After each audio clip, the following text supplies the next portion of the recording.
അങ്ങനെ ഈ Lokpal and Lokayukta bill പാസ്സാക്കണം എന്ന് പറഞ്ഞ് പാർലമെന്റിൽ ഒരുപാട് ബില്ല് വരികയും 1968 തൊട്ട് 1968-71 ബില്ല് കൊണ്ടുവന്നെങ്കിൽ അത് നിർഭാഗ്യവശാല് പാർലമെന്റിൽ പാസ്സാക്കാൻ കഴിഞ്ഞില്ല.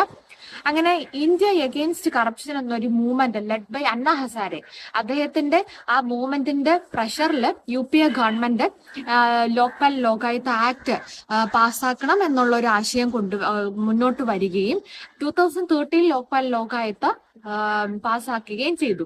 പ്രസിഡന്റ് ഈ ആക്ടിന് കൺസെന്റ് കൊടുത്തത് ജനുവരി 16, 2014 ഇനി ലോക്പാലിന്റെ പവേഴ്സിലോട്ട് നമുക്ക് നോക്കാം.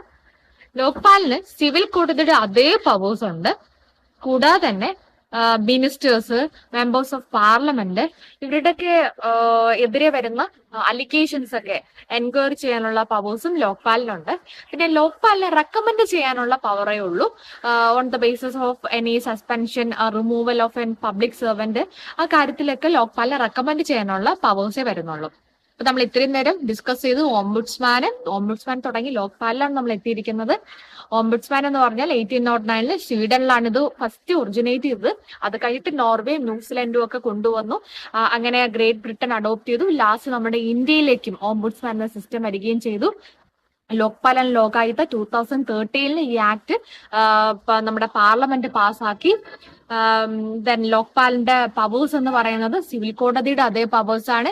മിനിസ്റ്റേഴ്സ്, മെമ്പേഴ്സ് ഓഫ് പാർലമെന്റ് ഇവർക്കെതിരെയുള്ള ആക്ഷൻ അലിഗേഷൻസിനൊക്കെ എൻക്വയറി ചെയ്യാനുള്ള പവർ ലോക്പാലിനുണ്ട്. ലോക്പാലിന് has only the power to recommend ചെയ്യാനുള്ള പവറാണ് ലോക്പാലിന് വരുന്നത്. ലോക്പാലിലെ സ്ട്രക്ചേഴ്സ്, മെമ്പേഴ്സ് ആരൊക്കെയെന്ന് ചോദിച്ചു കഴിഞ്ഞാൽ ഒരു ചെയർപേഴ്സൺ ഉണ്ടായിരിക്കും, 8 മെമ്പേഴ്സ് ഉണ്ടായിരിക്കും. ചെയർപേഴ്സൺ എന്ന് പറയുന്നത് former supreme court chief justice അല്ലെങ്കിൽ ജഡ്ജ് ആയിരിക്കും വരുന്നത്, അല്ലെങ്കിൽ ഒരു എമിനന്റ് പേഴ്സൺ ആയിരിക്കും, അല്ല ഒരു expert in the field of administrative law പോലുള്ള സബ്ജക്റ്റുകളിൽ എക്സ്പേർട്ട് ആയിരിക്കണം. ദെൻ 8 മെമ്പേഴ്സിനെ അപ്പോയിന്റ് ചെയ്യുന്നത് പ്രസിഡന്റ് ആണ്. On the recommendation of selection കമ്മിറ്റിയുടെ ബേസിലാണ് 8 മെമ്പേഴ്സിനെ അപ്പോയിന്റ് ചെയ്യുന്നത്. ഇതൊക്കെയാണ് നമ്മൾ ലോക്പാലിലും ഓംബുഡ്സ്മാനിലും ഇന്ന്